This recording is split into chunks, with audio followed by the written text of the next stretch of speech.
Welcome to the Spike Camp podcast. Spike Camp is a free online community for hunters that support conservation. It's a great place to share stories and your experience with other hunters. As a member of Spike Camp, you get access to all of our hunting live streams, discussion channels, contests, hunter resources, and events that we host. Membership to Spike Camp is free. Our only ask is that you are a member of a hunting or conservation group before you register. Head over to spikecamp.com to join us.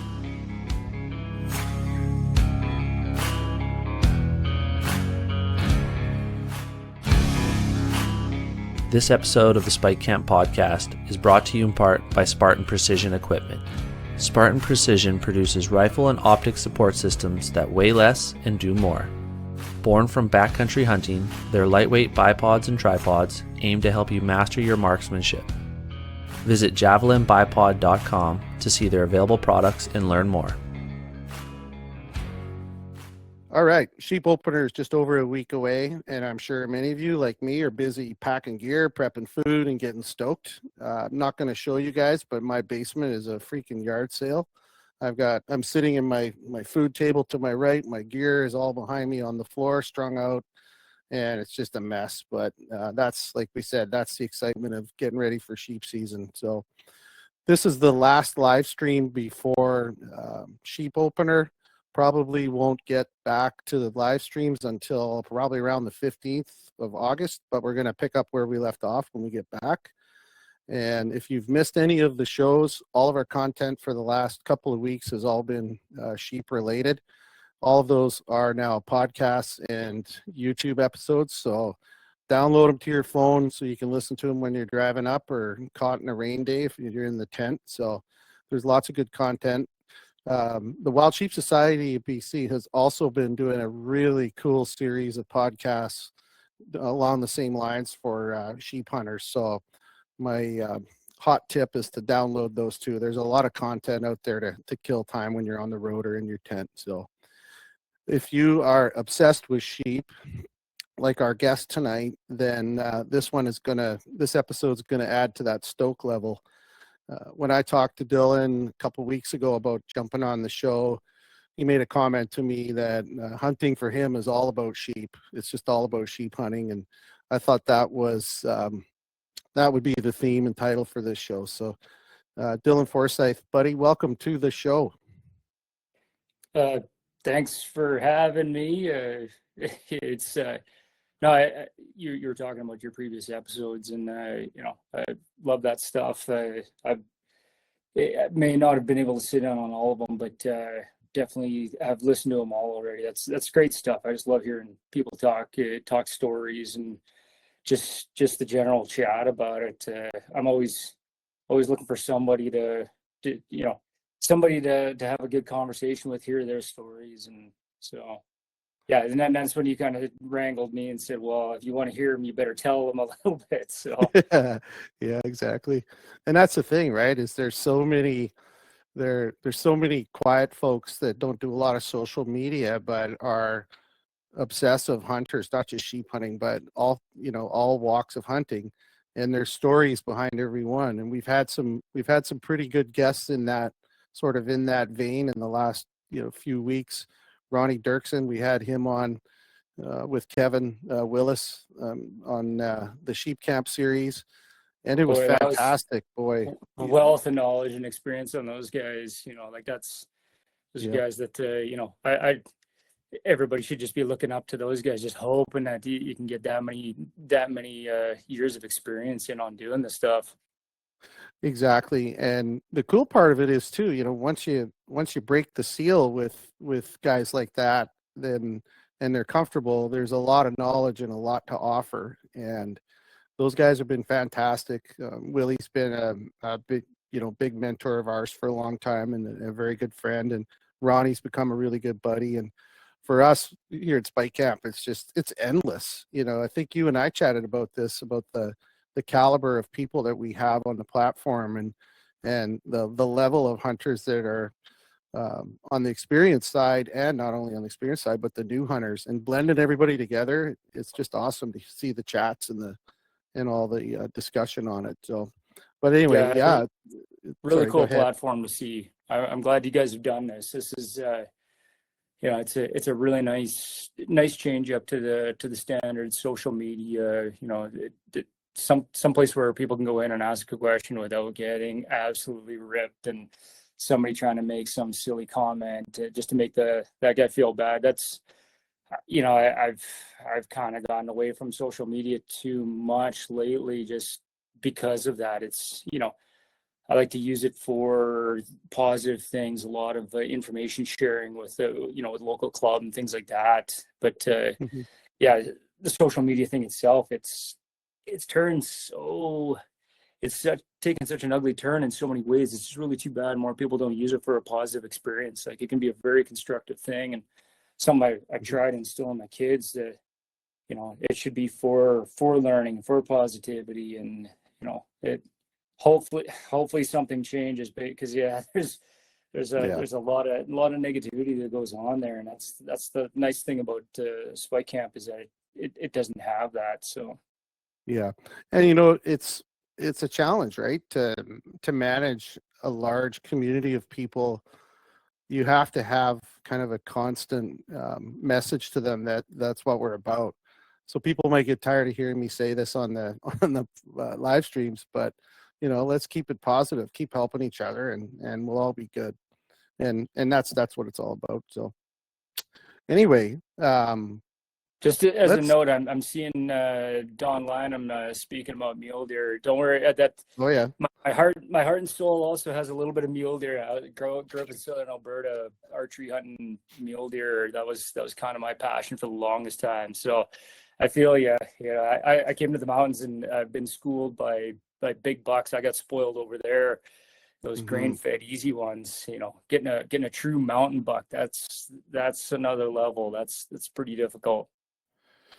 It is. Yeah, I go back every once in a while. I'll go back to Saskatchewan for a hunt, and it just blows my mind, sitting on a hill, glass and white, looking for whitetail and seeing, half a dozen 180 to 200 plus mule deer walking around a pasture, feeding, just walking around. You just don't see that kind of Yeah, volume of big deer in BC in a day, right? Like, it's no. yeah, it's wild. We're definitely gonna hit the mule deer content in September, Donnie. So hang tough. We'll get some mule deer love happening. But well, Dylan, you kind of hinted on it and touched on it a little bit there about your background. Maybe give us the Coles Note version on Dylan, where he came from and how long you've been in BC and stuff. Well, I was born and raised on a farm in southern Alberta, very small town. Yeah, grew up, like I said, my dad was very instrumental in in instilling the hunting passion in me, and he was also involved with one of the clubs, trying, and then also he was an assistant instructor for the hunter education program. I think by the time I was old enough to actually do the program, I think I'd passed the program like 7 times unofficially. Oh wow, good. Yeah, just love doing it. Yeah, he did a lot of archery, mule deer hunting, and yeah, so I had a bow in my hand from when I was 2 years old, and just hunting's always been a part of who I am. And then yeah, 05, 06, something like that, I got a job in BC in the Elk Valley. A year or two later, moved here. Yeah, and then I've just been in Elk Valley ever since. I was, I think, 15 plus years in Elkford. I moved down the road 20 minutes to Sparwood, but I'm still quite active in the Elkford Rod and Gun Club. Just good crew of guys. The Sparwood Club has a great great club. They do a lot of really good conservation initiatives. Leveraging Mhm. big dollars, doing big things for conservation, and I want to see the Elkford Club doing the same thing. We've got some projects that we're getting off the ground. So that's kind of my story in a nutshell. Right on. Yeah, I think I first heard of you on the Wild Sheep Society podcast with Kyle, I think a year and a bit ago. And you guys talked a lot about conservation on that one. I don't want to bury you in the conservation chat because I know that can be a very passionate rabbit hole for you, and it is for me as well. But maybe just give us a minute or two kind of update on your club and what you guys are, because you guys are a bit different than some of the other traditional gun clubs and game clubs. Yeah, well, like we are, the name is Rod and Gun. We, by our constitution and bylaws, we are a conservation club first. And, that's, I want to really make that a strong priority. And, looking at what some of the other clubs have been doing, in this region, especially in the valley here, they've taken the ball, with government right now cutting funding and reducing funding, and regional managers not having the ability, the funds, I guess the drive anymore to really want to do some of the things that need to be done on the landscape. I've watched some of these clubs, take the ball and with a little bit of their own club money, they've been able to leverage some big dollars and do some big projects and make really affect change. And that it's inspiring, like the Sparrow Club, they've done several. Fernie's doing a big one right now. Golden, those guys, I've said it before and I'll say it again, kind of the epitome of conservationists, like they've been working hard on a sheep population that realistically is never going to get hunted, but yet they're the first ones, and they're driving huge dollars into habitat improvement and collision mitigation, things like that. So that's something that the Elk Valley, it definitely needs. And so we're developing a project of our own. We've got a private contracted biologist who's we put our initial seed money in. He can write seed funding applications, and as the project develops, we were doing a tour a couple of weeks ago, taking a look at and some of the stuff here, it isn't to the point of like red flag critical alert, but the best part about like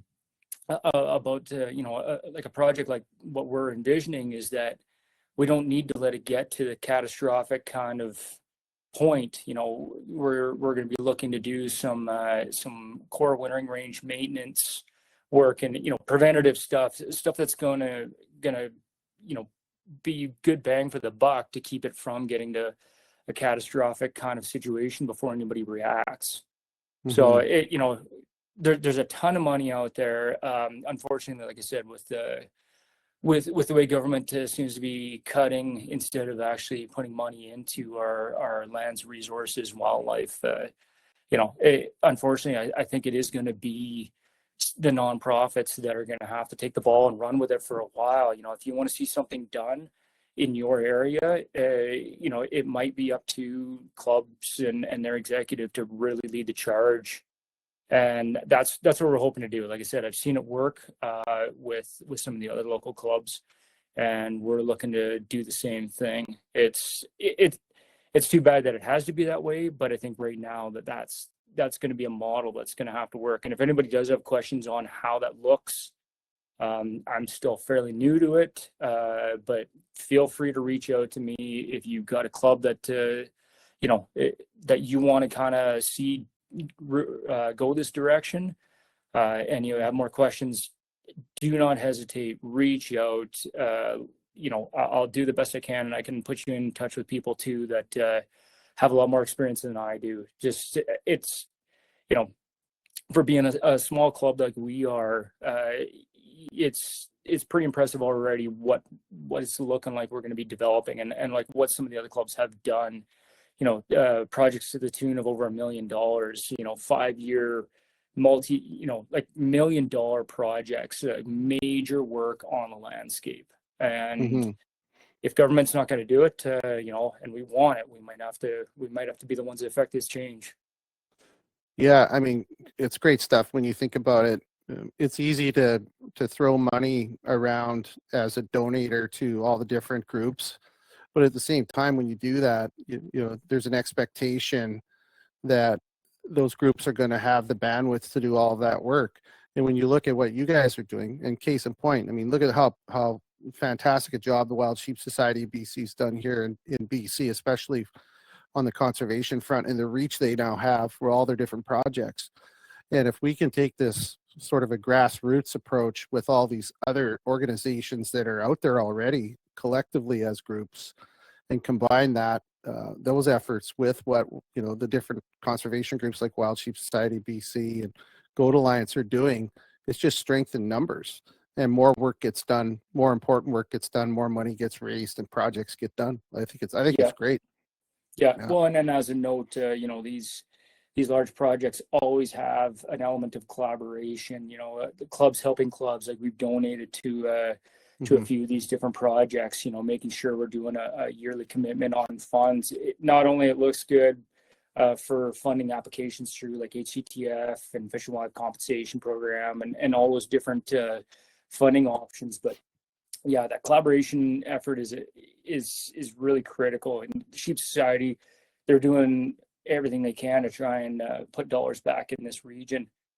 It's one of the ones where they've like talking with Kyle quite a bit, and they want squeaky wheels out here. That's what it takes, right? Yeah, they can't help what they don't know needs help. Yeah, exactly. Well, congratulations. I'm glad to hear it. And anything we can do to help promote you guys and everything you're doing, we're here for you. So that's awesome. I appreciate that. All right. So you moved to BC in the mid 2000s. You were here. Obviously, you were working here for a while and then eventually moved here and then did some time. When did you get the sheep bug, and how did that happen? Good. Yeah. It's one of those things that kind of sneaks up on you. You don't realize that you don't realize you have a cold till you're in the thick of it, kind of thing. Yeah, I guess. Yeah. I came over, kind of dabbled in the elk hunting world a little bit. A buddy from work, one year he kind of said, "Hey, let's go for a sheep hunt here locally for the end of the season for a few days." And we didn't have a clue what we were doing really. I mean, he knew a little bit more than I did, but I was clueless. But it that was probably a bit of the seed plant right there. We climbed up on a band of rams. I had no clue what I was looking at, and the next year got into it a little bit more. Like throughout that off season, kind of talked with a couple guys from work, a couple of old guys that had the experience, and I think a lot of those conversations, just talking with those guys, really embedded something. And I wanted to get into it a little bit more that year, but I got, I ended up actually hunter hosting a guy and was focused on that more than anything when we were actually walking into a drainage walking out of the drainage. We went in for an early morning hunt, and one of the old guys from work was actually walking in, and he's just casually talking. One of those guys just loving every day, every day. Sure. Yeah. He just kind of leaned forward and he just said, "Hey, and there might be a legal ram back there." And we were already on our way out. We had commitments and everything, but that kind of, he knew I'd been, really starting to look a lot more, spending a lot more time looking for sheep. And so, yeah, that he kind of got me spurred on a little bit. And so, yeah, that kind of ends up leading into the first ram I got, actually, because a couple of days later it was just stewing in my brain, and I called him up and I just asked him. I said, "Hey, look, I know there's a code here on sheep hunting and stuff, but it kind of seemed like you're almost hinting like maybe I should go look for this sheep." And I can't remember. He said something to the effect of, "Yeah, well, you can, as long as I can go with you," kind of thing. So, yeah, and I mean, he was pretty experienced. He knew what he was looking at. So, yeah, we went in and hiked into that drainage a couple of days later, and ended up seeing, we got into a band of rams, took a good look at him. Nothing legal, but he was just, it was really cool to watch him. He's just smiling. He's just enjoying it. It really, it still burns in my mind how much he was just really enjoying the whole experience of it all. And went a little further. We actually ended up finding a couple more rams and looked them over, and then yeah, it kept pushing in further into this drainage, and lo and behold, we got lucky, and this band of rams actually comes working out of the trees just at the perfect perfect timing kind of thing. So Wow. yeah, I thought that like he was still going in with the idea that he was going to be able to take a ram, and we were looking at it, and he kind of said, well, if you're going to take that ram, you better hurry up and take it. And I said, well, what about you? Yeah, sure. I was actually really, really caught off guard by his comment. And he says, you better consider taking that ram. And so, yeah, I sat up on a tripod. It was a pretty steep uphill shot, and they're starting to work away from us a little bit. And I sat up, and I thought I was pretty confident at the time, but I wish I would have had a recording myself, because I bet you I was shaking like a leaf, and I bet probably. I bet you I pulled that shot 3 feet over his back. And, man. Yeah, just you feel that heart sink, and at that point, they scramble up higher up into the rocks and into this canyon out of sight. And I looked at him, I says, I got to go redeem myself. And he says, well, I'll just stick around down here and kind of watch the show. And of course, I go scrambling up without care for life or limb or anything. And I ended up got up in there, and they're literally in the last of these little Charlie Brown Christmas trees. I mean, like this little strip of trees, and went way up into the rocks, and then the snow's coming in and out, and it's kind of blowing in and out. And I lay down in the chute, which in hindsight was probably pretty dumb, because it looked like it looked like it had actually unloaded at one point. Oh shit! And I'm literally laying in there, freezing, laying down in this pile of avalanche snow, and one ram comes out, not him. Another comes out, not him. Another comes out, not him. And like the whole band, and I'm like, maybe he's gone. Maybe I was seeing things, And then finally he stepped out, and I was able to take that. I was probably holding my breath for dear life when I squeezed the trigger, and managed to get him. So is that the one with the nose? Yeah, and we didn't know we had that at the time. Actually, that was a pretty interesting thing afterwards. When he slid down, it's hard to see above that, but there's some cliff bands, and at this point he's already caped out. There we go. Yeah, we had to tie him up. We were trying to get him to the point where we could at least start keeping him out, and he started sliding. He was going to go over a cliff band, so we had to tie him up just to get pictures and start doing some knife work. But yeah, he's got a 3/4 inch horn on the bridge of his nose there. And wow. Yeah, so the taxidermist I use, he says he's never seen it like to that effect on a sheep, and he's done a ton of rams, but he said antelope you see it a little bit more, and with the porous hollow hair of these horned animals, sometimes he says that the cells as they're smashing heads or doing things like that, and they do damage, it might fool that hair cell into turning into horn. So yeah, he's got a legit. I've got a non-typical sheep. So yeah, that's wild. Yeah. It's three-horned sheep, basically. 3-horned sheep. Yeah. So that's kind of how it all kind of went downhill from there on my end. So I have a couple questions, Dylan. So this gentleman that gave you the nod on this, I take it he was an experienced sheep hunter, and he's probably got a few rams on the wall, and was more like a pass the torch kind of moment for him, maybe, huh?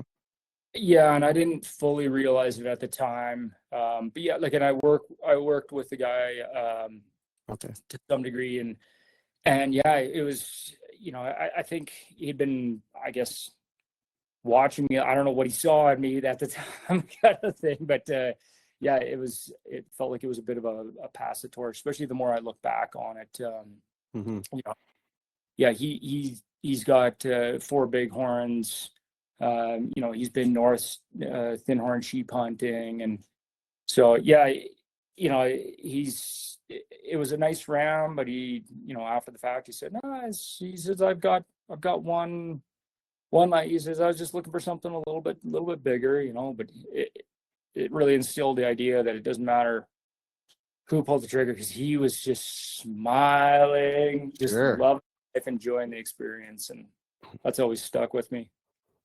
Yeah, I think that's, you know, that's one of the nice things about sheep hunting and sheep hunters too, right? Is, you know, it is truly just as fun to be on. I haven't killed one yet, but I've been on one successful one, and I still think of that ram as my, you know, every bit as my ram as my buddy's ram. You know, it had a lot to do with 100%. it, and, you know, and it really is. It's probably one of the few team sports that we have in hunting, right? Yep. Yeah. No, it 100%. You know, if somebody's, I think that's, you know, the mentality of like mine versus yours, you know, when guys go in on a hunt together, is something that could actually really, you know, derail a friendship. And you know, like at the hunt experience itself, you know, if you go into it with the idea, it really doesn't matter, you know, who's pulling the trigger. Yeah. You know, I think that's something that people should really, you know, just enjoy the experience. You know, if you win the coin flip, or however you decide that you want to, you know, dictate who gets first shot, Mm-hmm. that's just such a small portion of it. You know, you just really have to go in there. There's so much more to it than just cutting a tag. And you know, it's great if you're the one doing it. Honestly, if you really get your mind in the right headspace, you'll feel just as good if your buddy does it, because you both done the work. You know, you're both there. You've both put in the sweat and effort. It's just Mm-hmm. a matter of literally who gets, you know, who pulls the trigger, which is such a minor part. Yeah, exactly. And I think that, you know, the one thing that people should really spend more time on, I almost think than anything, is choosing your partner, and not just choosing your partner, but developing that relationship with your partner before you go on a big hunt like this. Just make sure you guys think the same Yep. on, you know, have the same vision for the outcome of the hunt, whether it's racks on your back or just an adventure that might end up with a sheep, right? I mean, I think that's it. But you see, and I feel sorry for guys that, you know, have a partner back out and then people rush into a hunt last minute and say, "Oh, I got to find somebody." Whoa, that to me seems like dangerous ground, right? Yeah. Like the You last know, minute thing, right? if somebody does, you know, just go into it, just you got to go into it with the idea of just, you know, being open and flexible and positive attitude. That positive attitude goes a long way.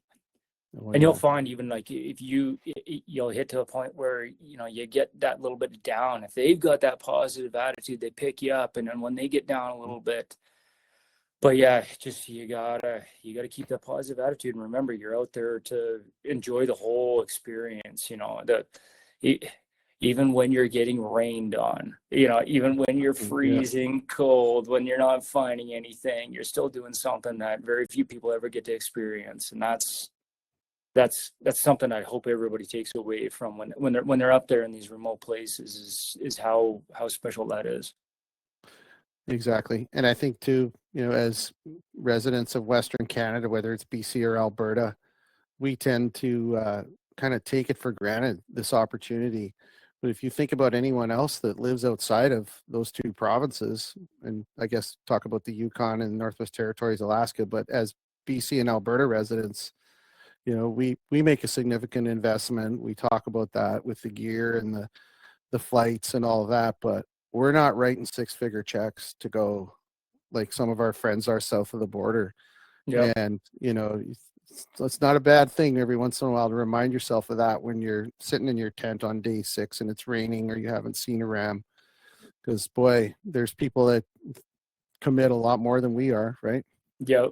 Yeah. I think I told you this last time, but you know, I always tell my kids, and they always hate it, but I said the best part about fishing is you don't always catch fish. And Dad, we don't want to hear it again, but you know, it relates to sheep hunting. It's the best part about sheep hunting is you don't always get nice weather. You don't always get to get a tag, but it just makes it all much more special when you do. And like you said, you know, being a BC resident, you know, the opportunity to do this every year, you know, that's really special. Make the most of it, and make the most of enjoying all the little things, you know, the details, the experience. You know, it's not just cutting that tag. Yeah, exactly. Well said. So first ram down, you finished the season out. So what happened? Did you just like, now you're obsessed, you dive right in, you're going to do this again next year? What did it look like? Pretty much. So, I mean, I'm always hunting other things. At that point I was still pretty addicted to Alberta mule deer hunting, and, you know, so I'd be back there, but in the back of the mind, it was always, it was going and doing, you know, more of the sheep experience. And so the next year, actually, a good buddy and I, we did right off the hop, we decided we're gonna go and do you know, a 3 or 4 day. Or I actually hosted him. He figured it out after we were several miles back in that I hosted him for an elk hunt. And after going over 2 mountains and being several hours back in, is there elk up here? We're not on an elk hunt anymore. So, but yeah, that's funny. Yep. Yeah. So we kicked around, and we went in before the opener and just tried to get into an area that I kind of figured was not going to be too busy, because, you know, in the Kootenays, you know, some places there's not too many secrets anymore. No, but I kind of figured, you know, fringy area, never know, go in, see what we can find. And yeah, the opening day, you know, we looked over some really good country, and you know, got snow squalled out for a couple of hours. We'd actually seen a band of rams, and then by the time that squall lifted, they were gone. And so we tried to find them for a while, and it was getting late in the day, and we started heading back to camp. And we had a long ways to go, but we stopped back on this high glassing point, looking back over this big high mountain basin that we'd already looked over it. Actually, so as we're sitting there looking over it again for a while, and, you know, saying, oh, we better get back to camp, already thinking about what we're going to be eating. And, you know, I always love videoing. I'm videoing, you know, proclaiming it the basin of no sheep, and the buddy says, I think I see sheep, and I thought he's guaranteed joking. He's that kind of a guy. And sure. And I said, yeah, okay. He says, I see sheep. That's all he could say. He said it 3 times in a row, and finally, okay, where? And sure enough, this band of rams came out of the timber, and this little slide over across the basin, and I, you know, we're looking, and okay, well, you can tell they're mature, but I mean, at this distance, it's pretty hard to tell. But, you know, he figured, oh, okay, well, so he starts walking around looking to see, because we're on top of a cliff at this point. Wow. And so he's looking to see where we can even get off this cliff, you know, if we did have to go. And I said, well, I'll keep an eye on these sheep, but chances are we'll just go and get a closer look tomorrow. But I'm actually videoing through on my old high 8 video camcorder, videoing through the spotter. Nice. And I'm watching the viewfinder, and this ram, and he picks his head up, and this big old wing goes swinging out. And I got 0.2 seconds of video footage before I slam the video thing. Jamie, we gotta go. It's on, man. It's on. Yeah, yeah. So yeah, we bailed off this cliff. Like, how we didn't die or, you know, get seriously impaled or injured, I don't know, but we bailed off that. And so cross this bottom, and it's all timbered bottom, and sneaking through the timber. And I mean, it was a good hour and a half for us to get over there, and it's getting late in the day. And these rams, they were kind of on the move. And I mean, I didn't know what I was doing. I had zero experience. So, I mean, hindsight, we got pretty lucky because they were feeding and they were kind of on the move. So for us to go rushing in all willy-nilly, like I look back on it, I probably would never played it the same, now, no one now, but yeah, we get in close and just happen to catch them. They're just ghosting through the timber just below the timber line. And yeah, it's late and yep, that's it. No question. He had that big hook sticking up and yeah, managed to, get him. And so yeah, it's pure ridiculous luck. I don't know how else to describe it. Oh my God. Old ram like that. Like I knew going into it from the year before, I didn't want to shoot just a ram, like I wanted something that was, definitely better and, like just that next level of ram. And yeah, like he met that, that's for sure. I would say next level for sure, buddy. Holy mackerel. How old is that ram, Dylan? He's a 12-year-old ram. Wow. You can see he's only got the 3 front teeth left. Yep. You can actually see in the picture there. Sure. They're still actually pretty good length, but he's only got the 3 left down there, kind of thing. He's actually in pretty good health. But yeah, just yeah, like a dream ram kind of thing, especially for a guy that I really didn't know fully. I knew it was a great ram, didn't know how lucky I was until well afterwards. But yeah, so here the rest of the story. I mean, we're up there and like the poor buddy that I took with me, he'd rolled in off a night shift, and I drug him, and we started hiking and I just ran the poor guy down over the couple days that we were in there. And we climb up. I mean, my adrenaline is so jacked up at that point that I guess so. I'm down to my t-shirt, and I mean, it's frosty weather, and it got pretty cold there for the start of the season. But he's still standing there with his coat on and his pack on, and I'm breaking this thing down, and I'm like, man, it's getting dark. Like, we just got to break it down and get off this steep, nasty chute before dark. And yeah, all of a sudden he just says, I'm not feeling good, and just he must have got at the time I thought maybe okay, just overexertion, and Sure. but he got sick. And so I'm trying to break this thing down, and just like so caped him, broke down the quarters, separated it all out, got it, and started hanging it all up in near this tree that was leaning there. And I said, we just got to get off this before dark.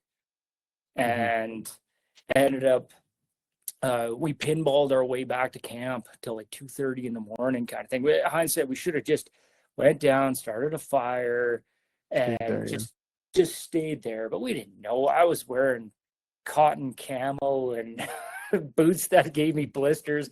I lost 5 toenails on the hunt, kind of thing. And God. so yeah, and it turns out we figured because he ended up having a bite in his forearm, but we figured it was a spider bite. Yeah. But in like 4 days, he lost like 20-something pounds. He barely crawled out of there, kind of thing. And so but yeah, young and experienced, didn't know what the heck we were doing. So, well, I could say that ram is worth a few toes, buddy. I think I would give up 3 or 4 for that sheep. That's unbelievable. What a stud ram.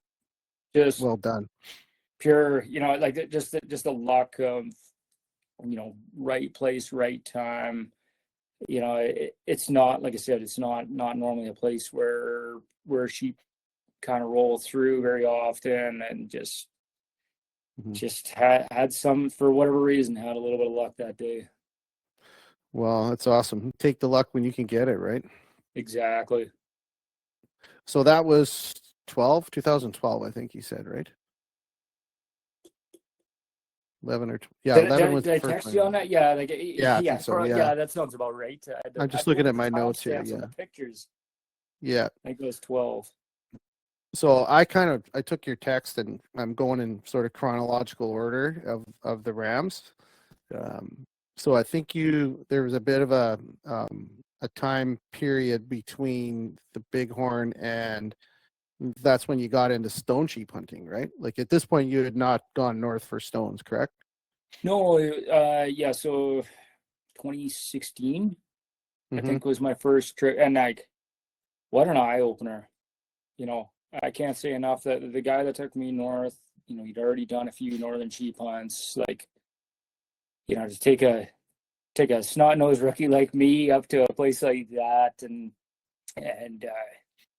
you know, yeah. So you know, we planned this trip and went north and flew in and got into an area and just had the full experience. You know, we got in there and big mountains, you know, climbed over one, saw sheep on, you know, over on the other side of the next one on a far So running out. Dylan, was this your first northern trip, or you Yep. really? Wow. First thing I was, you know, like I'd done a few like 3-4 day overnighters in the valley here, but Mm-hmm. nothing that was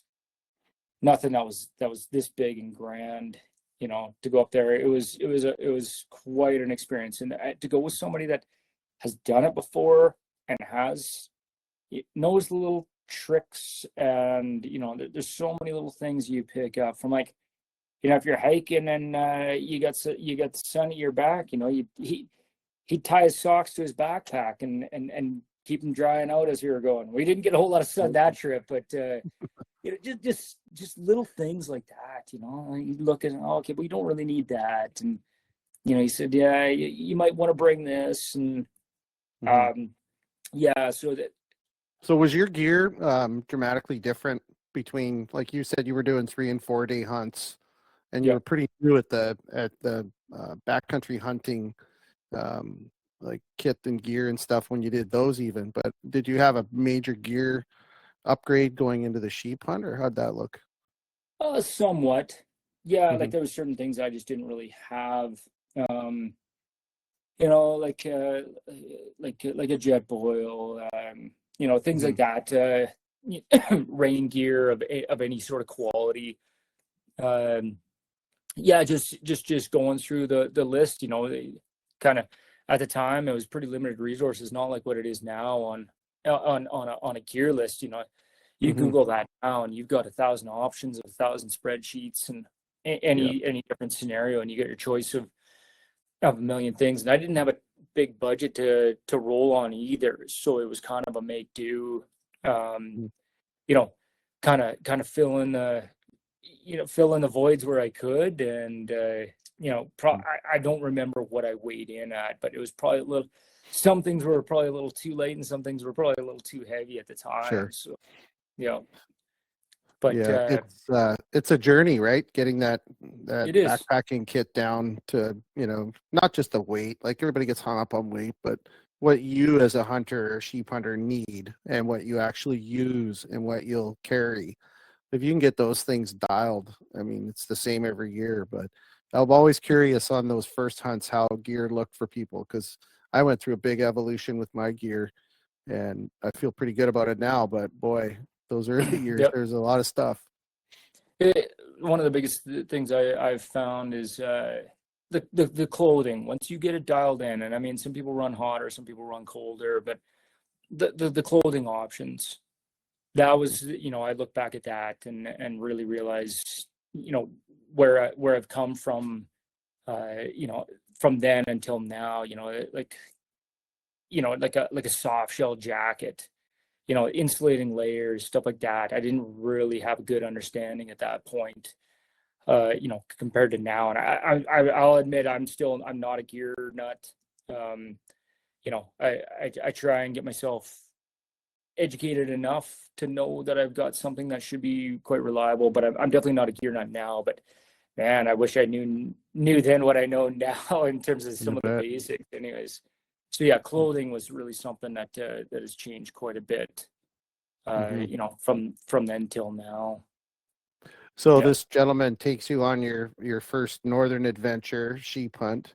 Was that what time of season were you on that one? That was a late August. Yeah, Okay, late August, and we rolled into September on that one.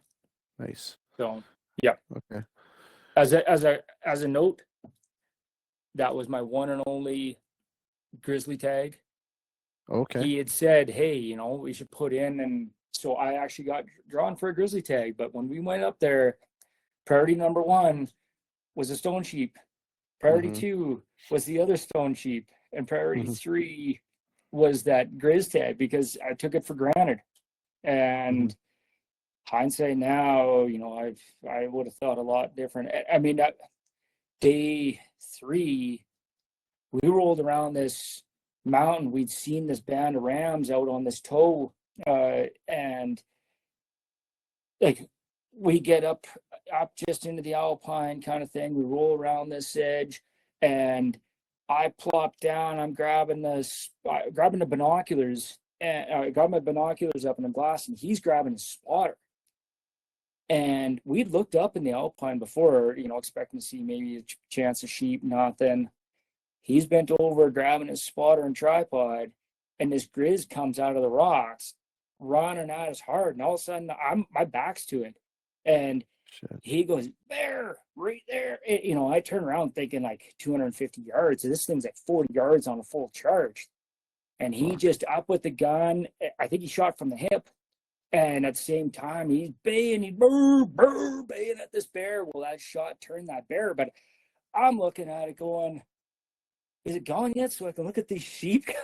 It didn't even dawn on me the full, The impact, yeah. the full impact of it. I'd raised my gun, but I didn't, it had already turned by the time he'd fired and was baying at it. And so there was no shot, and I wasn't really too concerned about trying to kill a grizz at that point. So, Wow. yeah. Look back now, and we saw another good, decent bear throughout that trip. And I don't want bear. We're up here for stone sheep. I like your comment, huh? You were like more concerned about getting back to glassing than almost dying by the hand of a grizzly. Yeah. So as a note, that guy, he said, like I said, he bayed at that bear, and that's actually worked a few times for me over the years where I've had close encounters with grizz, and I'm not saying it's going to work every time, but I've had to, Mm-hmm. They've known that I'm human. I've yelled at them and everything, but usually when I start baying at them, and then too, like I hike with a dog now. She's about a 85, 90 pound kind of mix between big breed and shepherd. But she knows that when I start baying, she starts barking, but that turns the bear every time, kind of thing. So I'm Wow. interested to hear if anybody else has had that experience, but like probably 8 or 9 bears now over the years where it's turned them, got them thinking twice about doing anything silly. So Yeah, that's a good tip. Well, we'll have to see if we get some replies on that. That's awesome. So I take it you got back to sheep hunting after the bear? yeah, and then we looked at those rams. They weren't nothing legal. So then we at that point, we went back and then moved our camp a little bit up into another area. And then at one point in time, we were worried about water, and we actually ended up stretching out the sill tarp to catch any sort of dew, and looked at our what we had for a bit of a forecast that we'd printed out at the time. We had a sat phone, but we didn't have any sort of like in reach or anything like that at the time. And then the rain came.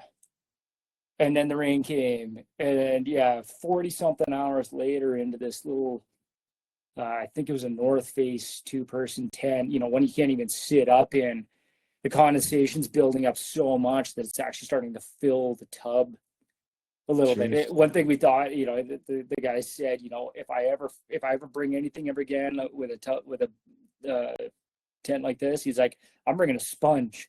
Absolutely. we were literally trying to figure out things to sponge out the water kind of thing. But yeah, we got rained in for like 40 something hours, getting bed sores laying there. Yeah. So, but yeah, then the weather finally broke, and for enough of an opportunity, and we got up and got into, some glass and started looking at some sheep. And then the next day, went back up, and then there was more sheep in that area, and ended up that, just looked way out on the toe of this ridge was running out to nothing. It was running out down to the river, and there's one little bald patch on it, just a little nothing. And sure enough, there's 3 sheep on it. I mean, way out there, but I'm lucky. I've got pretty good eyes. Like my vision's really good. So, and sure enough, and he says, "Well, do we go?" He says, "It's up to you." He says, "Do we go for him?" I said, "Yeah, let's go for him." Not, he says, "We're gonna be spending the night on the mountain one way or another." I said, "Let's go." Let's do it. Yeah. Oh yeah. So, hot-footed out, and we book it down that ridge line, up and down and through the bush. And, this ridge line's running out. It's not even like, most of it's not even timbered anymore. And we're running out on this thing. We get to this point and look out across, and yeah, okay, there they are, kind of thing. And but they're still out there a ways, and it's getting late in the day. And, the buddy, again, another buddy that just sees this, I thought we were going to flip on it or something like that. And he just said, "Well, you better start figuring out how you're going to kill one of these rams." I said, "Well, we should flip on it or something." He said, "No." And, at that point we looked, and there's 3 rams, and one was a nice, beautiful, tipped out, starting to roll out a little bit, probably a good 2 inches legal, and, a little 3/4 curl. And then this other ram that was a lead ram, and he says, "That lead ram's old."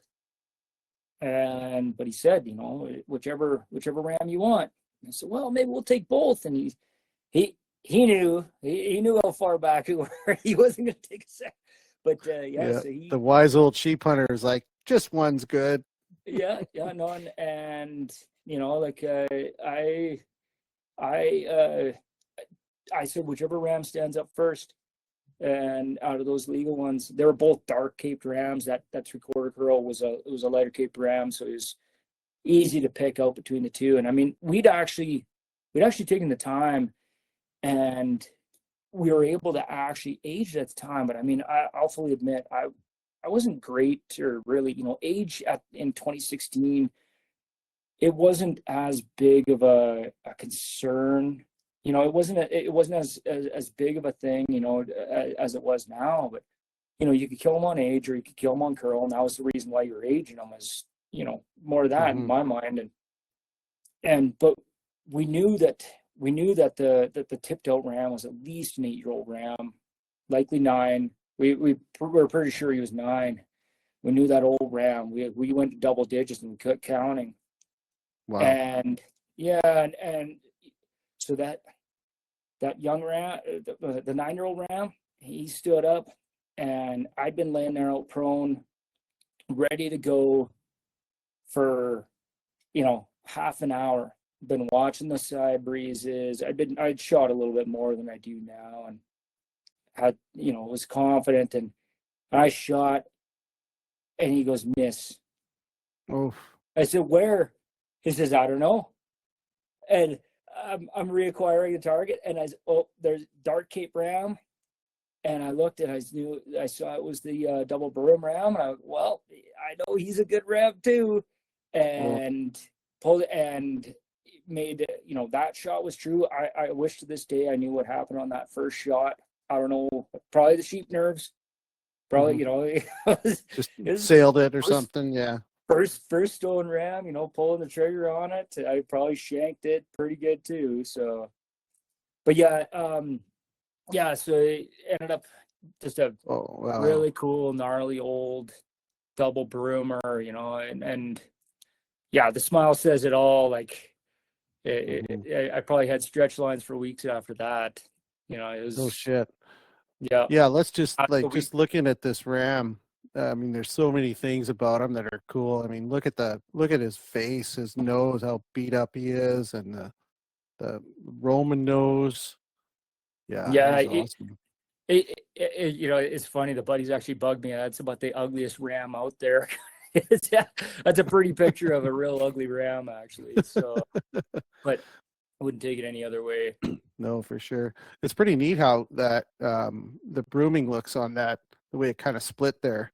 It's got the dagger Yeah. sticking out still. Yeah. Yeah, Wow. he busted off it. He busted that off lengthwise. It's a pretty good chunk, and it's fractured right back. Like, I'm surprised he didn't lose that. I'm surprised he almost didn't lose that on the tumble. And I mean, we managed to get him off of he fell into all that brush, but he went down a little ways. And I mean, we got him up onto the level just before dark, and then the weather rolled right back in, just right on top of us. All we could do was we found some big timber that we could just tuck in under and cut boughs and kind of built ourselves a little bit of a windbreak shelter and slept by a smoldering fire and just got pummeled on, crawled into our bivy sacks that thank goodness we actually brought those. But yeah, we just got pummeled over and then just rained on for the next several days after that as we packed them. Wow. Oh, I think we lost you, Dylan. I'm still here. Can you hear me? There you are. Okay. Yeah. Sorry. That ram. How old was he? What did the CI come out with? I looked at it the other day. And like the CI guy said it's a 12-year-old ram, but then I looked at the CI paper and he had actually wrote 10 plus. Is all he wrote. 10 plus. So, but yeah, it's I believe we had it at 12 years old. It's sitting up on a bit of a high little platform over by entryway closet right now. So I wanted to climb up there yesterday and take a look. I just didn't get a chance, but I believe he was 12-year-old ram. I wanted to kind of check on a couple things that from the Sheep Society webinar, just to kind of confirm what Bridger was saying. But yeah, like we had him at, the CI guy had him at 12, but like I said, the paper says 10 plus.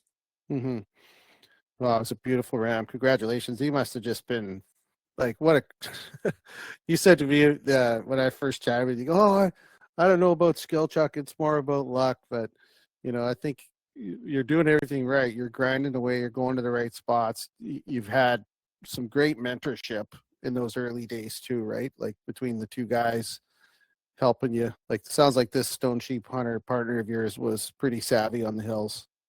Yeah, knew what he was doing. Like I said, all the little tricks to get.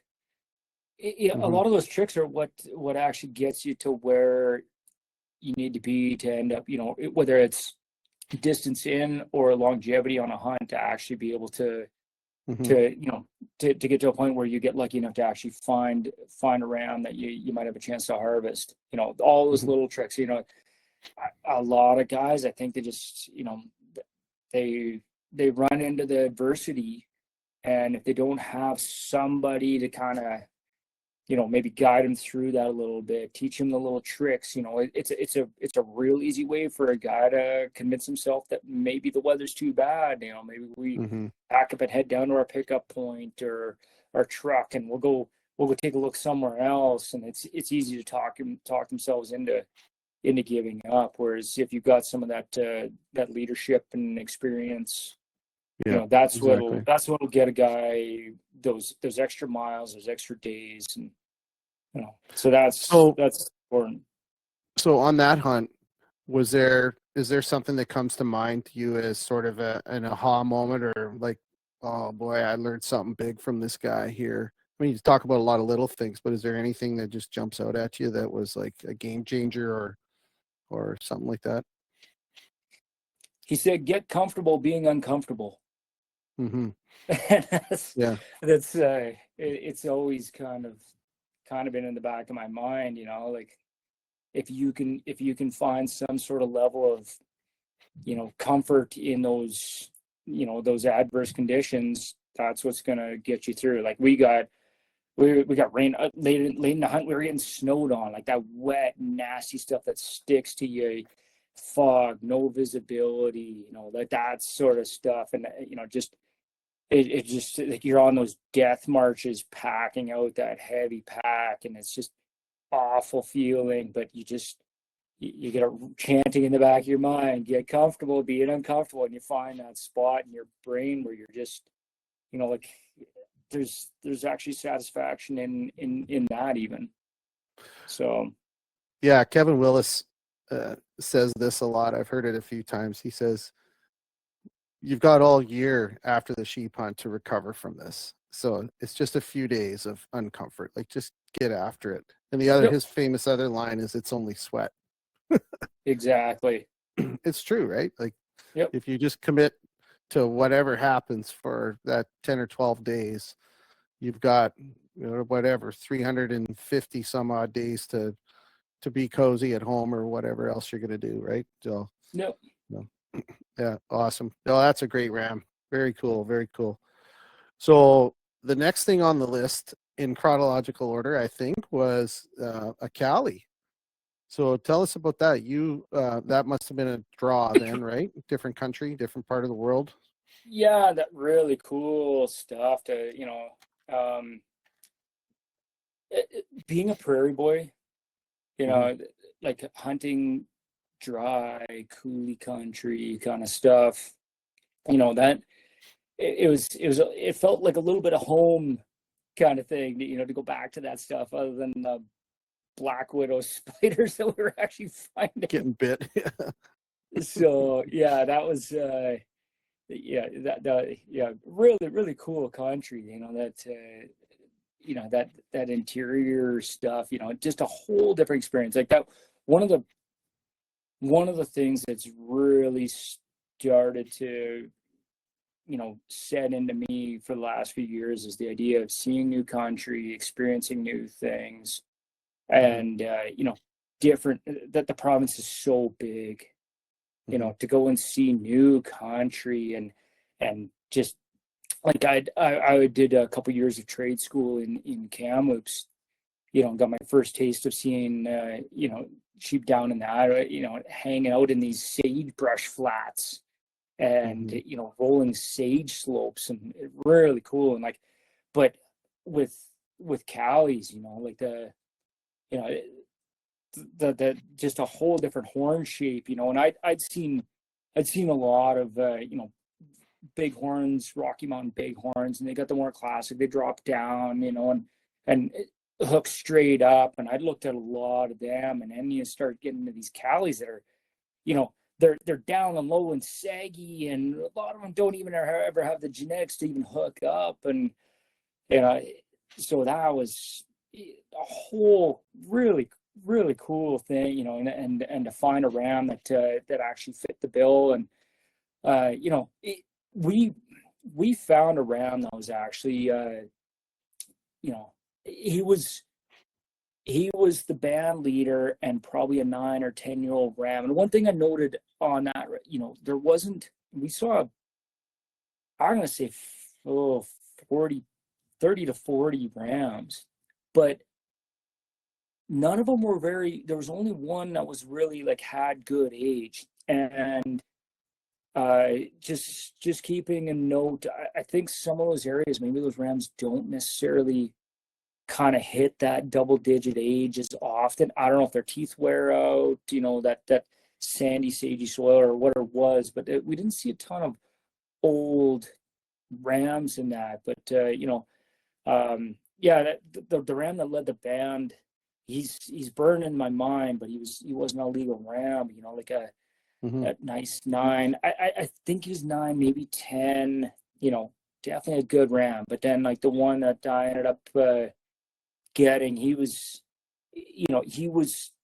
definitely the second best ram at a 7-year-old, but just really, yeah, I don't know, the whole thing was, I look back at it going, what a really cool experience to see different part of BC, just to go and again, really lucky. Now that ram, we'd actually, we went there before the season opened and I looked at him for 2.5 days to determine, that's the ram kind of thing. He's legal kind of, but just taking in the whole that that whole country is just really cool. You know, like the Elk Valley, sharp, jagged, rocky peaks. You know, some of the higher elevations in BC, you can hit you can hit over 9,000 feet. Yep.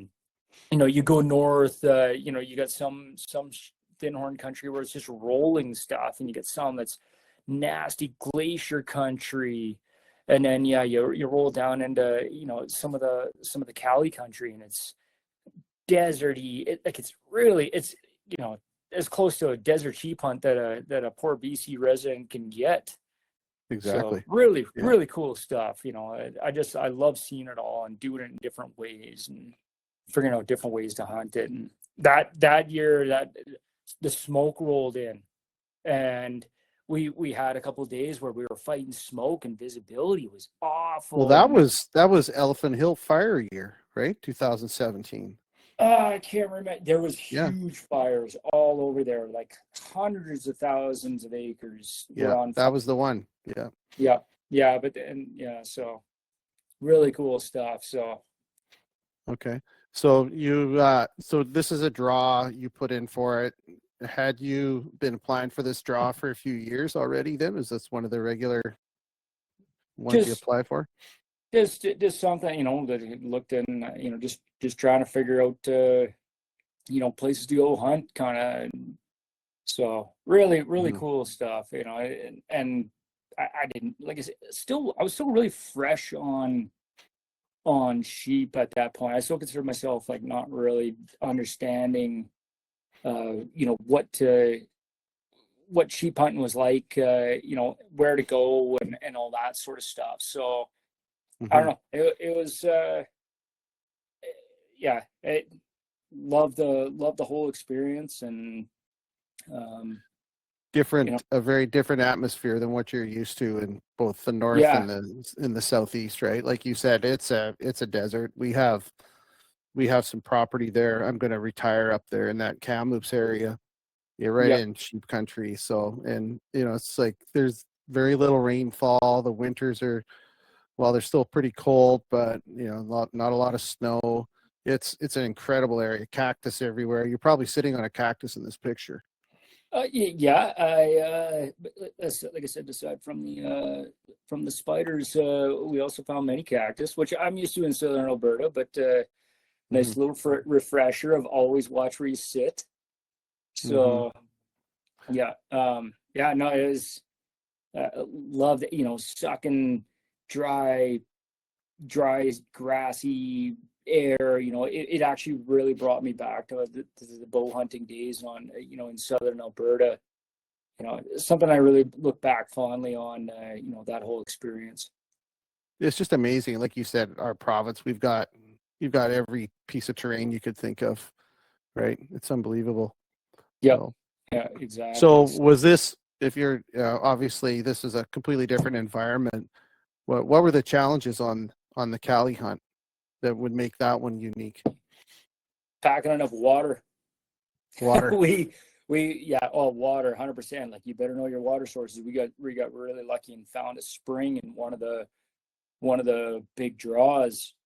Otherwise, we would have been covering a ton more ground, sweating out a ton more to go and get more water. I think the first couple days we packed in like 24 liters, and it was crazy how quick we burned through it.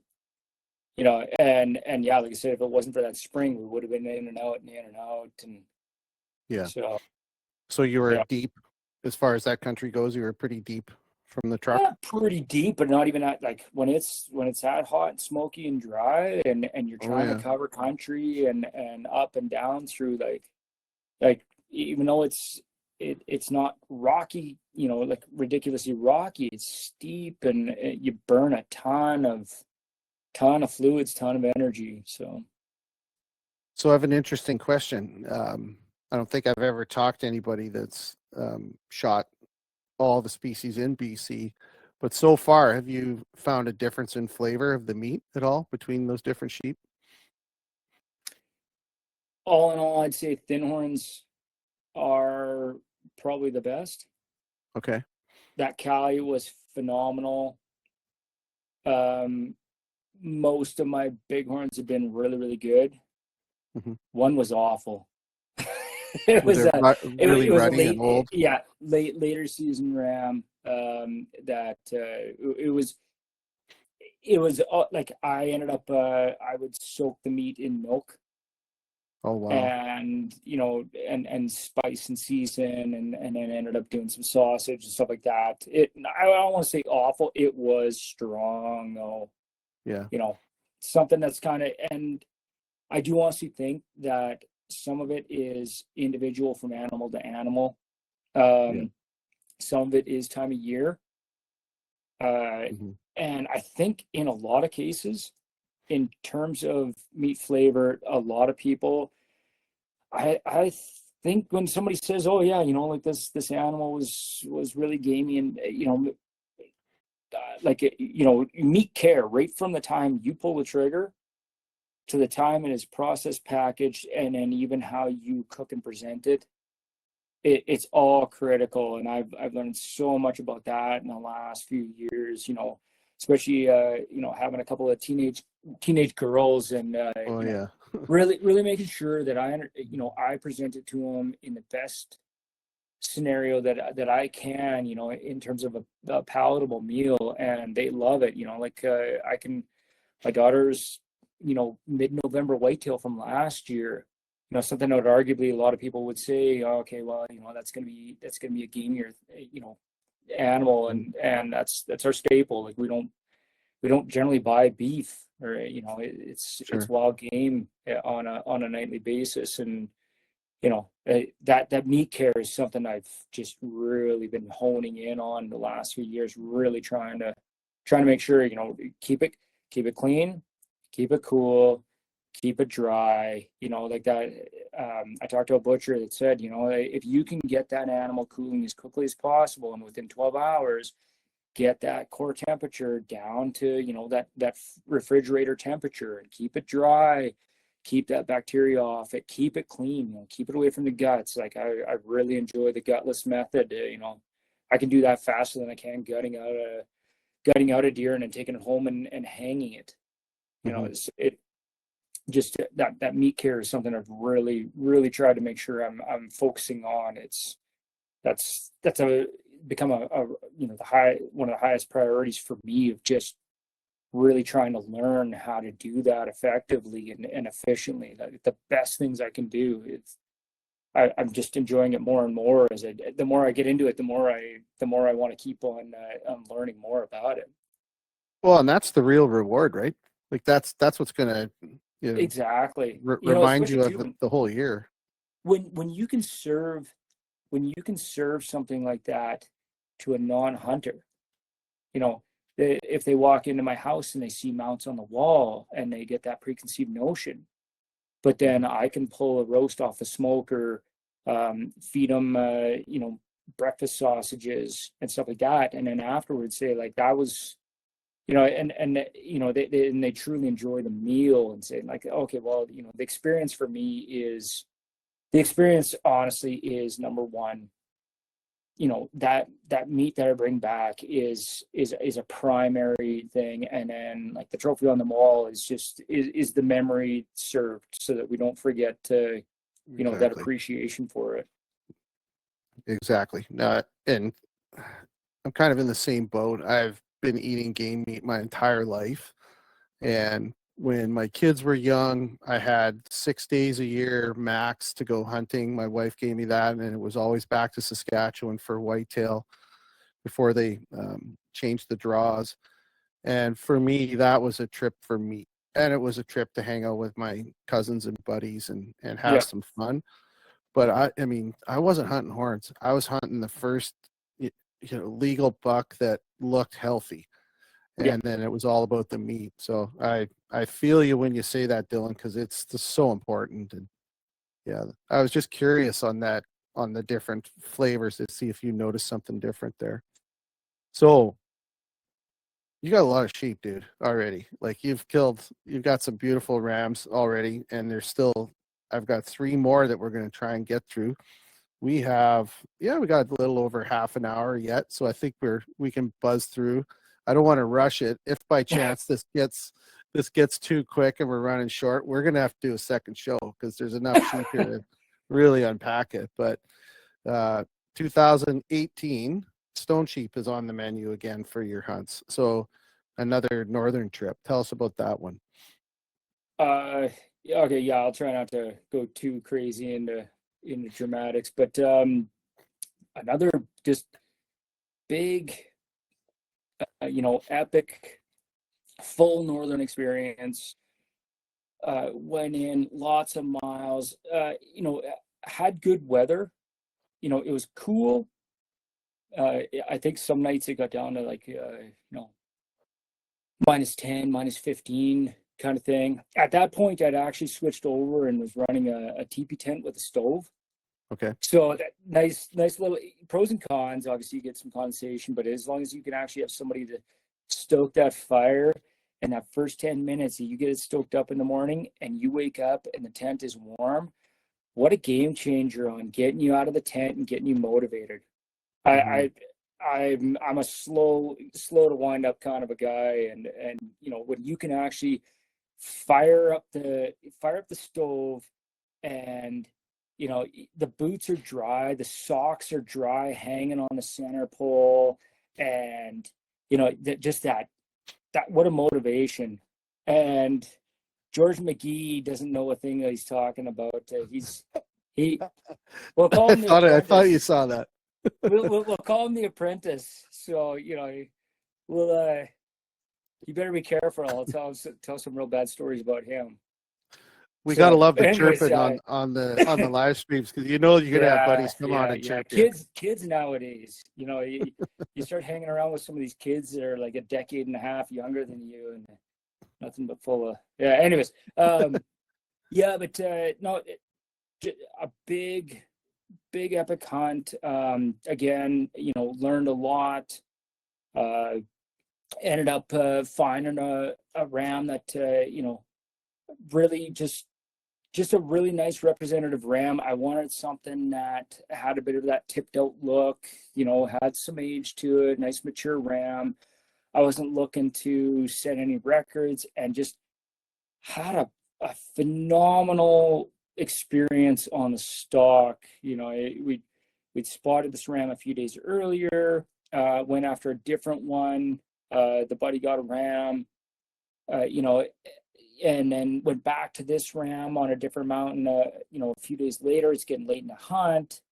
Got up early, big long day, climbed the mountain, rolled up over the top, spotted him, took a good look. He's in a band of rams, rolled over, got in close, nice, just got the opportunity to be able to actually set up the video camera, and just everything felt really good. It rolled into 180 yards and set up, really good, took a good look at him. Like, yep, that's just a really nice 9-year-old ram that we just, I was really happy with. He was, you had that next caliber of horn size. I wanted something that had that, had a hook. He's broomed on one side, but he's got the lamb tip on the other, and just all in all, like a really, really cool experience. Again.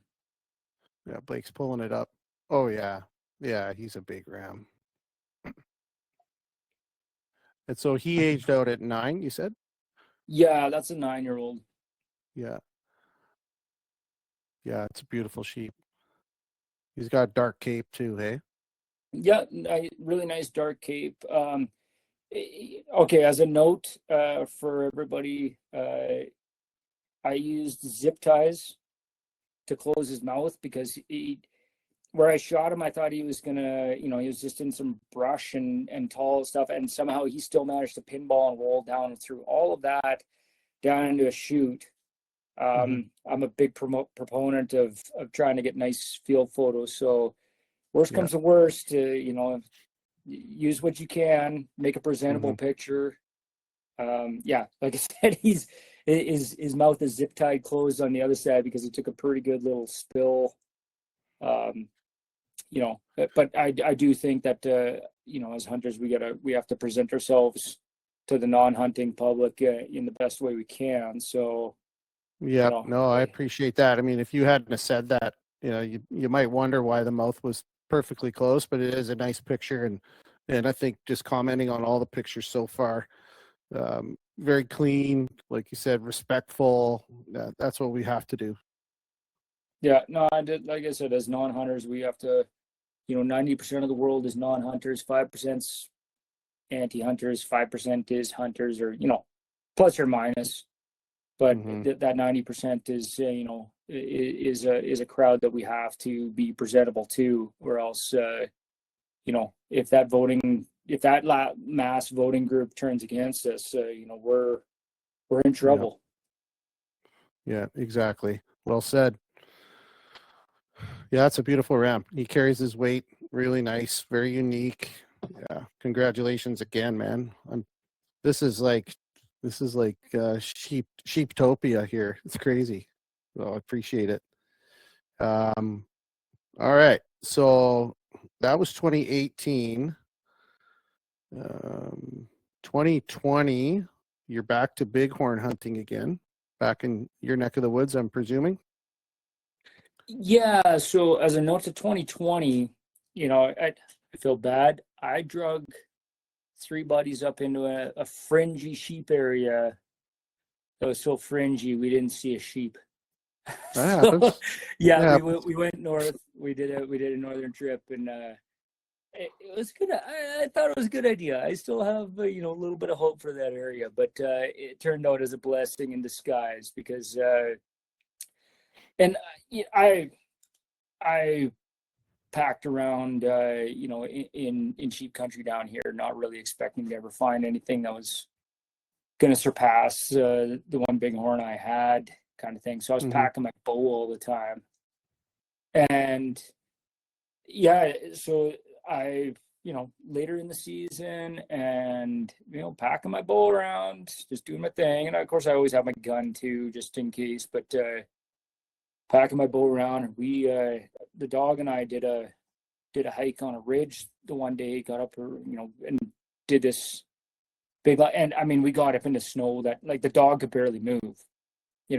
She's got pretty long legs, she could barely move, and we got into the stuff that was so bad, and like we couldn't run this ridge out anymore. The snow was just so deep, and so ended up having to give up and turn around. It was getting too dangerous, and so we come out of there and kind of working our way home, and I'm kind of stopping and hiking into and looking in a few of the usual suspect spots at the late end of the season, and late in the day, and I get a glimpse of these rams, and just that instant, just that one look, and it's just that heart skipping ka-thump. That's wow. Yeah. That's a ram, like a ram that was, I looked at it and I instantly forgot about my bow. I've been wanting to get some redemption with the bow for a long time, and I looked at that ram and I said, and I grabbed the dog, and the dog looking at me, and she's just like, "What are we doing going up?" Like, wrong way. Yeah, we're going up and we couldn't get to this ram in time before it got dark, just too much. And so early the next morning, I'm climbing at 2:30, 3 in the morning, or whatever it was, to get up in there, and I get up basically level with where these rams were the night before. I kind of figured they'd probably hang in there somewhere close, and I get up. Of course, it's snowing and foggy, and kind of blizzardy condition, and it's getting to be gray light, and I'm already standing in like 1.5 2 feet of snow on the slope, and it's getting to be gray light, and it's a couple 100 yards out, and holy smokes, I can see the outline I can see the silhouette of sheep, and I'm kind of looking with my binoculars and like, yeah, that's them, that's the ram. I couldn't believe that, you're always rolling the dice when you got to leave them for overnight. They could stay there, they could move. You never know at that time of year. And laid out the pack, get settled up. It's only a couple 100 yards. It's maybe 200 yards. And I'm settled over the pack and I'm looking at, and I cannot make them out in my rifle scope. It's just fog. That's all I can see. And I mean, I'm barely making them out with the silhouette in my binoculars. And Sorry, how far do you think you are from this maybe point? 200 yards. Okay. Just I'm on a ridge, and there's a little draw between us, and they're on the next slope over. And I'm looking, and I can't make it, and it starts socking in, and it socks in. Of course, it gets daylight, but like I can't see 100 yards, and I'm sitting there waiting and waiting, and an hour passes, and two hours pass, and I'm wondering if they're like moved off, but then I hear them cracking heads, and like, okay, at least they're still there. But then I'm waiting, and visibility is in and out, 150 yards, 80 yards, 150, and I can never see them. And then a couple hours later, I hear one, they crack heads again. So they're still there. And the whole time I'm thinking, like, you know what? I've been packing my bow around trying to arrow one of these things for years. I'm like, if I can see 150 yards, I can, I sure, like, why am I not trying to get in close enough to try and, so I climb up, and the snow is getting deeper, and the visibility is getting worse, and I get up on it to where a point where I can cross over and start dropping on the ridge, and I'm literally getting to the point where, like, I'm almost crotch deep in snow trying to wade through this stuff, and I'm like, this is insanity, and the visibility is dropping to like 50 yards, 40 yards. The squalls are coming up in and I'm like, this is insanity. Like, what am I doing? Like, I'm gonna blow these things out of here. Like, why am I not stop? And I stop, and I'm sitting there contemplating my, like how stupid I am for even trying to do this. And lo and behold, this silhouette just kind of appears below me. And I honestly, I've never before thought that I was actually like, like you hear these people, I must have been dreaming kind of thing. And I literally thought I was envisioning it. And here's one of these rams right below me. And I'm watching, and sure enough, another one. And all this, I think it was 5 rams. And all of a sudden they all kind of magically just kind of appeared about 40 yards below me kind of thing. And I raise up my gun, and there's 2 rams that are big mature rams. Like, one is, and the other one has big bases, but he just hangs down low and not quite. So, and I'm trying to figure out which one's which, and I'm looking with the binoculars, and I'm looking with my eyes, and okay, I think, there's the hooks. That's the one. And I raised up my rifle, and I couldn't see him. No. And like losing my mind, and I'm cleaning my optics with my toque, and this went on for half an hour, and I couldn't see him. And they fed up closer to me, but the visibility got worse and worse, to the point where they're like 30 yards below me, and I'm sitting there going, losing my mind because I can't. I guess so. I guess There's this old burnt out tree that's halfway between me and the rams, and there's an old branch sticking out, and there's another one that's about half as long sticking out lower, and I'm literally contemplating triangulating, because with 2 eyes open I could just make out this ram, but I'm triangulating, like, well, maybe if I shoot it, and I'm like, I can't shoot into the mist, just hoping I'd actually thought about like pulling the trigger, looking through, just triangulating with these branches that are sticking out. No, I can't do that kind of thing. Sure. So here, as it turns out, if something's on the edge of the fog, I figured out when you close one eye, you lose a lot of that definition. So, so I sat there for almost 45 minutes, and then finally, I'm looking, and maybe it's clearing up, and they're literally like 30 yards below me, just kind of milling around, and I think I can make out a leg. Oh, is that the right ram? And I look with the binoculars. That's the right ram, and I think I can make out the leg, and I think I can make out the chest, and finally, just that relief, and I pull the trigger, And of course, then you can't see anything because everything just, Yeah. everything scatters it. And I don't know what. So of course I go flailing myself down this snow-covered slope that like almost crotch deep kind of thing. And then sure enough, yeah, he piled up right there. And I've never had such an experience of, just pure stress in a sheep hunt in my life. And what a surreal thing. And I mean, the worst part was, the hindsight was, if I would have had my bow, because I shoot with both eyes open, Sure. I would have at least had an arrow flung at that thing in the first 2 minutes of seeing it. Whereas with me leaving the bow at home, I left, man. I sat there for an hour pulling my hair out pretty much. Holy cow.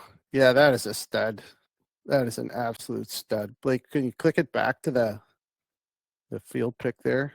Yeah. I was solo up top there, so I didn't get really any sort of good field photos.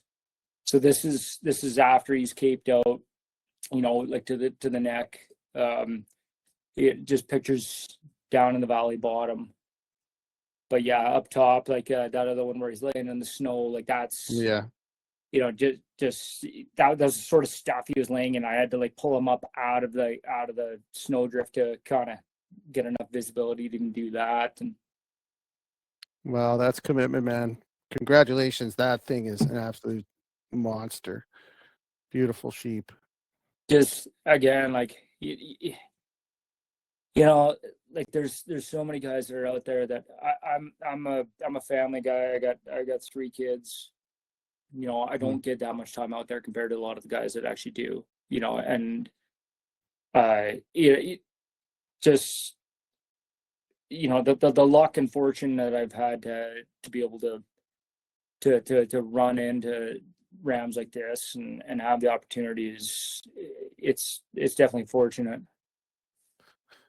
Yeah, I mean, I think you're kind of glossing over how hard some of these conditions are. You're being a little modest, Dylan, I can tell, but just the sound of this hunt alone and just the picture of that sheep laying in the snow, I think that gives those of us that have been in situations like that or not even close to that would be able to relate and say, yeah, you earned that one, man. Look at that snow. That's incredible. Jeez, another nice sheep. I love the Caden Romaine's comment there. He says, "You're a bighorn's worst nightmare." He's not wrong. That's awesome. Well, all right. Well, your walls must be getting pretty full at this point in your sheep hunting career, hey? My taxidermist is they're a really generous family, and so I ended up getting really lucky, and they helped me out with like what ended up being a pedestal mount. So four pedestal mount sheep are on one big stone kind of mount that I can wheel into a corner. It goes in and out of a 3-foot door, just barely, but yeah. So I was able to mash in the sheep together on that to kind of help conserve space a little bit. So awesome. Yeah, not a problem I ever figured I was ever gonna have. It's taxidermy it's a good problem to have, but yeah, I know the feeling. Just from like Africa and stuff, I went on that trip, and I got an email from my taxidermist now that in South Africa that my stuff's ready, and the house we're in is not our final house, so it's not really, there's not a ton of wall space. So I have a taxidermy problem I'll have to figure out here soon, but this is a problem worth having, right? So, all right. So there's one species left, which is the sheep that we used as the graphic picture. We've got 20 minutes until timeout, until the podcast shuts off. So tell us about your doll sheep, how that hunt came about, and walk us through that story, and Blake will pull that picture up. Yeah, something I've been looking forward to for a long time, just the experience of going and doing it. And I never really set out to be like, oh, I'm going to go and, and harvest everything that BC has to offer. But I'd always been, I've been putting in for the Double Sheep draws for a lot, since probably 2010, something like that. I'm not very good with draws in general, but finally, a buddy and I, we drew in 2023 and went in, and like that was one of the ones where we did early, and like our schedules didn't really, like, we had an opportunity through work to to be able to go well before the season, and then a few days, which rolled into a few days into the season, but that was the best we could do, so to make our schedules work. So we went in several days before, I think 5 days before, and hot. I didn't realize how hot it was. Like I was looking at my inReach, and I thought it said, like, it was forecasting like highs like 17, 18. It wasn't until like a few days later when the buddy's like, no, my watch says it's like 27. And I was like, no wonder That's hard. I'm sweating so much. Yeah. It was insane how much I was like, maybe I'm just old age is setting in and I'm just getting out of shape and like this is getting that bad. But I was like, why am I sweating so bad?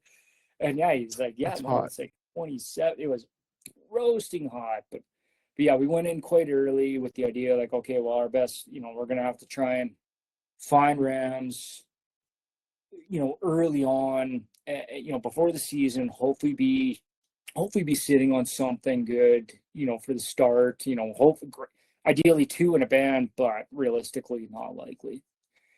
And yeah, it was a couple days before the season, and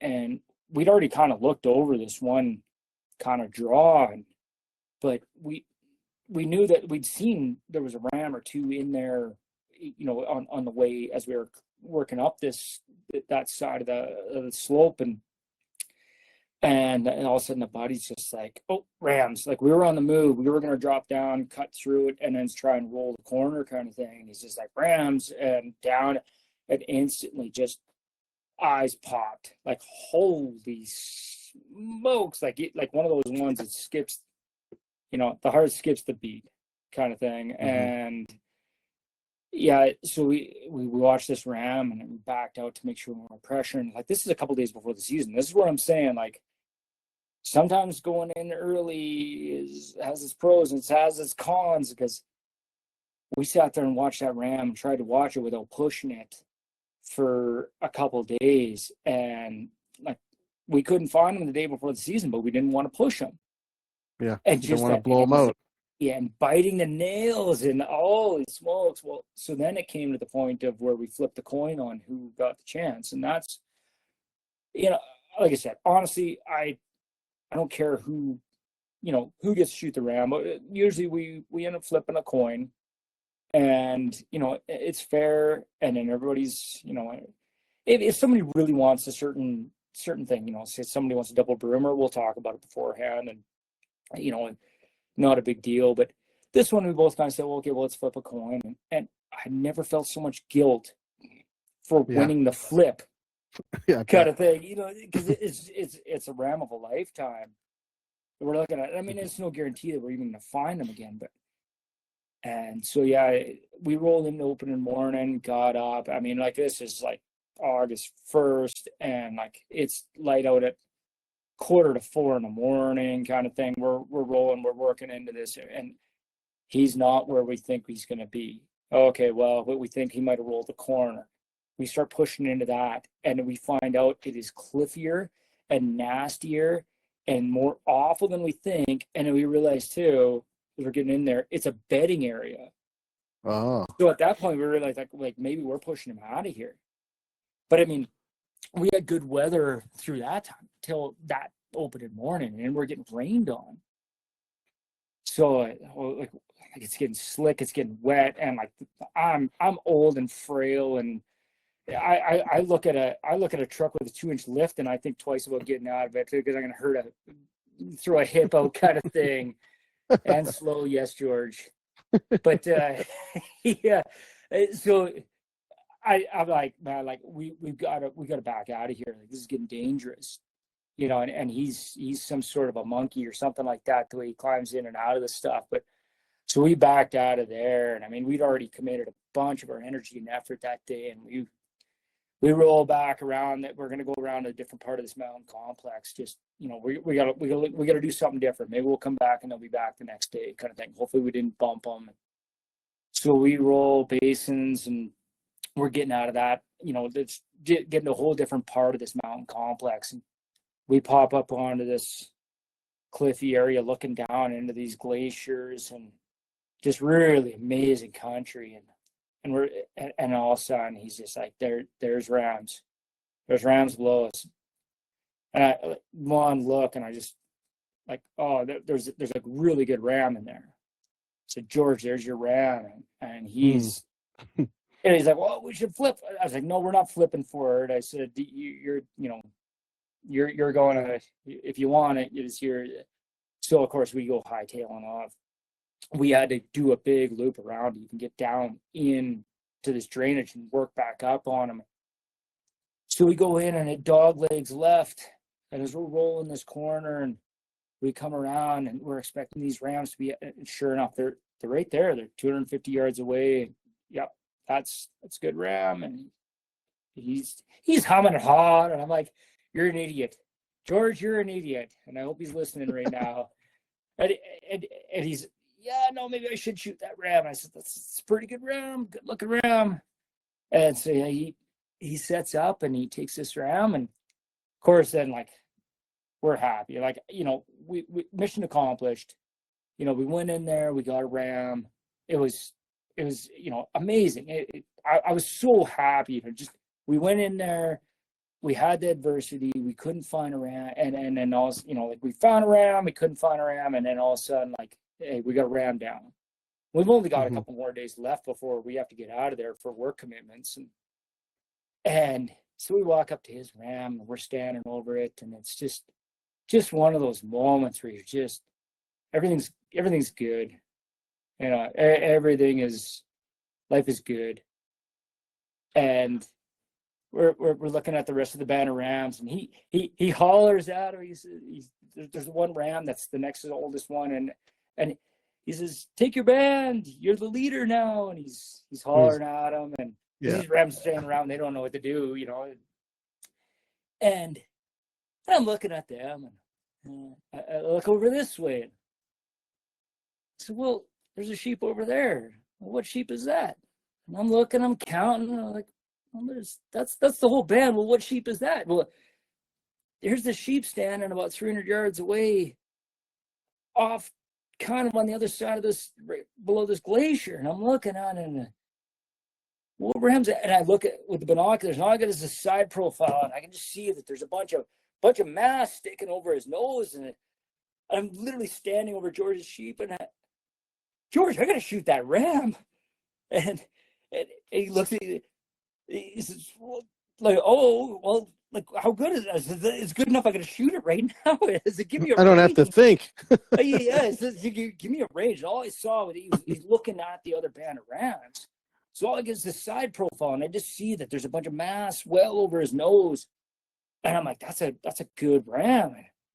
And literally I laid down 3 feet beside his ram and pulled the trigger on this ram. And I walked up.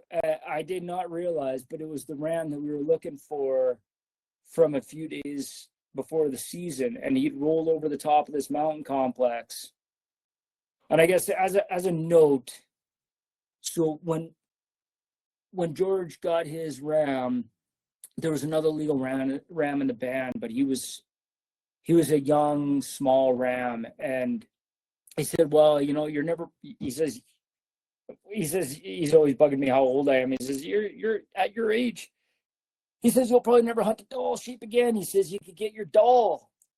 And I'm looking at this ram, and he was like just like a 5-year-old, barely legal kind of thing. And I said, no, you know, like that's okay. I said, and it just felt like me turning down out of the ram was a bit of a you know, It's a I, I, message. I had a little bit of a blessing and pure dumb luck. I mean, who has a ram walk up, up over the ridge after you're standing over a good ram, and has that walk over the ridge and within rifle range right there. It That's an what an unbelievable experience. sheep. Yeah. What? I Oh God. so So, what was the age? And I'm curious, what's the length on him? so he's an 8-year-old ram, which Okay. surprised me a little. Like when we were looking at him on the hoof, and we didn't realize it right at first it was him. But when we were looking at him on the hoof, and we got digiscope pictures and things like that and video, we kind of thought it was a 9+ year old ram. I'm not gonna lie, we didn't look that hard at aging them, because when they started rolling over Sure. like that, No. you're not going to be like, well, I'm not naive enough to say, well, I'm going to let them grow another year, kind of thing. But well, it was especially on a doll hunt where you're an LEH probably. No, I can't say once in a lifetime in BC, because you just never know. It could be never in a it's lifetime. likely, But statistically likely. Yeah. exactly. So but yeah, he's an 8-year-old ram. I can't remember the long side. I think it was just short of 42, something like that. Yeah, 42, I think. Yeah. So yeah, just a real picturesque ram kind of thing. And again, like, statistical odds of a guy just running into a ram like that and in a situation like that, like that's where I say, like, it's like, I've been blessed with luck. It's more than just it's more than just getting yourself in the right place. Like, that's a luck thing. There might have been some luck on that one, but still, I mean, you have to get there. You have to be patient. You have to pass on sheep. Like, you did all of those things, and look what you have. That's unbelievable. So, is this ram on your multi-ram pedestal as well, or is he a separate mount? No, he's on there. So I've got Okay. one of each on there. Originally, the idea was it was going to be the first of each. I did replace my stone. The second stone is on there right now, just because he's got the long wing. It kind of, it matches up nicely from one side to the other. So, Wow. Yeah, I mean, when you sent me this picture, I was working away at my desk and I saw that, and I just like, wait, I had to refresh everything. It's like, that's an incredible sheep. Just the perfect doll ram if you're looking for one, right? Like, just beautiful. he's a looker, that's for sure. Yeah, for sure. So, Dylan, as I suspected, we're down to the last couple of minutes. We're burning time. I knew we would eat 2 hours. I'm surprised we got all of those in. There's more to talk about, right? I admitted some good stuff that I probably, but hey, George, you're welcome. I didn't tell him all the good stuff. Well, it sounds like George needs to get on here too. So, if we could, that'd be awesome. So what I'm thinking, I know you had some more stuff you wanted to talk about, but I want to make sure that we give you enough time. Like, you had that picture you sent me. Remember the other sheep? You sent me a picture of a live ram.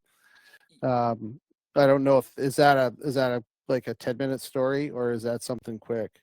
Well, I'll give you the Coles Notes version of it. That's the ram. I missed him with the bow at 22 yards. Okay, Blake, can you pull that one up? That's the one I sent you today.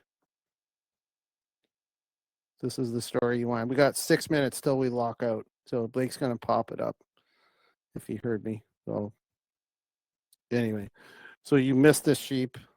Yeah, a couple of buddies, they always razz me about this one. I got pictures. That's in the winter. Afterwards, I got actual live pictures of him, but I got on him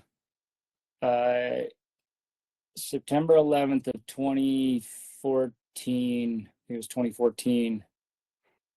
And I rolled up on him. I saw him the night before, and I crawled up, and I'd been wanting to do it with a bow, and Yeah, got first light, found his tracks in the snow. We had snow early that September, and popped up above him. Originally, I rolled over, about late, yeah, I'm gonna say about 45 yards, and never got a shot. He was laying there bedded, and he went from bedded. He just rolled down the hill and never gave me a shot opportunity. I was at full draw, and I was like, oh my goodness, like, and. Man. So I put on the crampons and dropped down over these cliffs, and again, careless, reckless abandon, and tracked him. And I rolled this ridge, and thinking he could be around there. And sure enough, here he was standing there, quartering away at 22 yards. I paced it out afterwards. I figured I aimed for 20, but at that distance, it doesn't really matter. I was at full draw. Yeah. And he's standing there, and I'm holding that full draw, and I had that thought in my mind of going, don't be the guy that misses a ram because he rushes the shot. And I took that extra second, and I leveled the bubble, squeezed, and as the time I squeezed, he turned, and I was probably all wound up and full of anxiety too, so that was probably just as much of it. But that hesitation, and as he turned away, that arrow went ripping by his shoulder and cut some hair off on his far shoulder and blew up on the rocks. Of course, then he explodes. Took and off. He blows Yeah. out of there, and he was gone into the next country. And Wow. the one that got away. Yeah, we all have them. There's always the one that got away stories. I know they're heartbreakers. But, oh, man. Well, buddy, we got maybe a minute and a half left. I knew this was going to be an epic episode, and it's awful hard to cram that many sheep hunting stories into one podcast, but we're going to get you back on maybe after sheep season. We'll see. We'll compare notes and get you back on. I do want to just take a quick minute here while I've got it, maybe not even a minute. We have the BC government just announced a partnership with the Casca First Nations to form a land use plan in the north. There's an engagement survey open until July 25th. We have very little time to get this survey complete and get our voices heard. That could be a podcast all by itself, but at this point, make sure you take that survey, keep it clean and respectful, or your survey answers will get thrown out. So make sure you do that. And also, opener is around the corner. We have the contest running, the Spike Camp Sheep Stakes. Make sure you check out that on the platform. And for those of you heading out, be safe in the mountains. Make sure you make good decisions, and let's have a great sheep season. And yeah, anyway, Dylan, thank you, my friend. That was awesome. I really appreciate it. And I know everybody's piping in here. I appreciate your platform. And again, if anybody has questions on how to have their local conservation club leverage a lot of funding dollars, reach out to me. Also, make sure that you're getting everybody engaging. Don't just let them bitch on social media. Make sure that they are actually engaging in these engagement sessions. And yeah, but hunters have to be the difference. Let's encourage that. Let's stay united. That's the message. Exactly. We're all pointing in the right direction.